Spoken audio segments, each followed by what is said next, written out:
Budget phones are getting really interesting these days, and what we have here today is the Nubia Neo 3 GT. It feels very good on hand and has a very unique and striking mecha design complete with flashy backlighting that makes it unmistakably a gaming phone.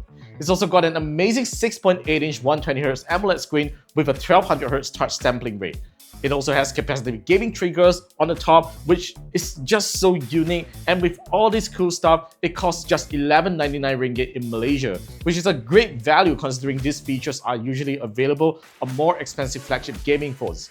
But with such a low price, there's gotta be some shortcomings, right? Well, let's talk about it. As a budget device, the Nubia Neo 3 GT's build quality is really solid despite having a plastic frame and back case. It's just a shame that it doesn't have any IP rating to at least resist water splashes, which is rather essential these days. It also doesn't have a headphone jack, but that shouldn't be an issue for gamers since most modern Bluetooth headphones have pretty good audio latency. Speaking of audio, the Nubia Neo 3 GT has really good stereo speakers that offers very punchy sound for music and movies. It also has a strong Z-axis linear vibration motor that has 3 levels of adjustments.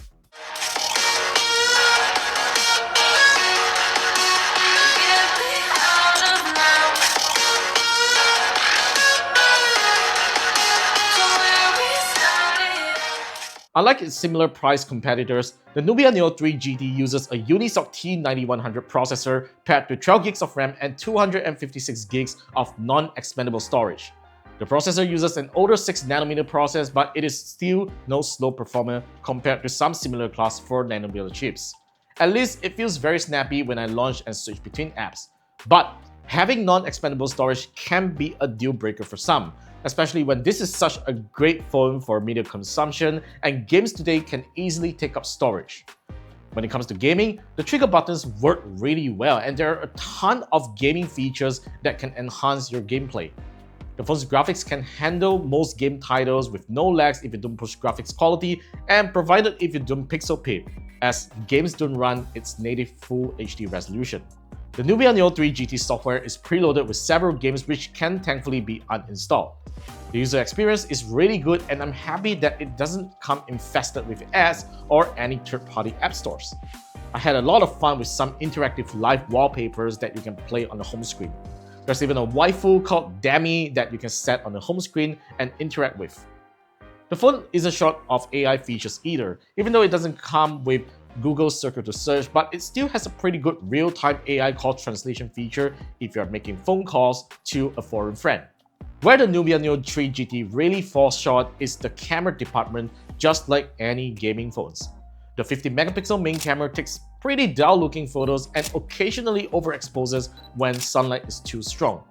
There's also no ultra-wide camera for group photos as well, which to be honest is quite a shame because I would have really loved an ultra-wide camera here because it's quite essential on phones these days. The 60-megapixel front-facing camera takes pretty underwhelming selfies too. It can easily cause blurry photos if you have shaky hands.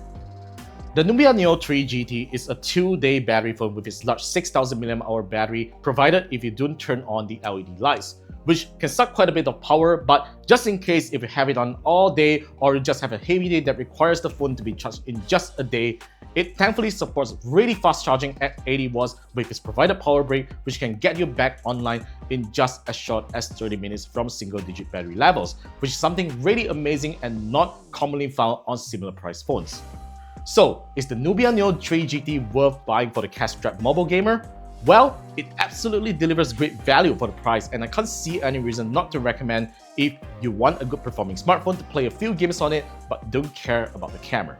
The one thing that's uncertain is the phone's software update policy, which ZTE hasn't committed to any for its mid-range Nubia smartphones. So yeah, that's all for the Nubia Neo 3 GT in today's video. Let me know your thoughts in the comments down below and be sure to subscribe to our channel for more videos coming right up and I'll see you guys in the next one.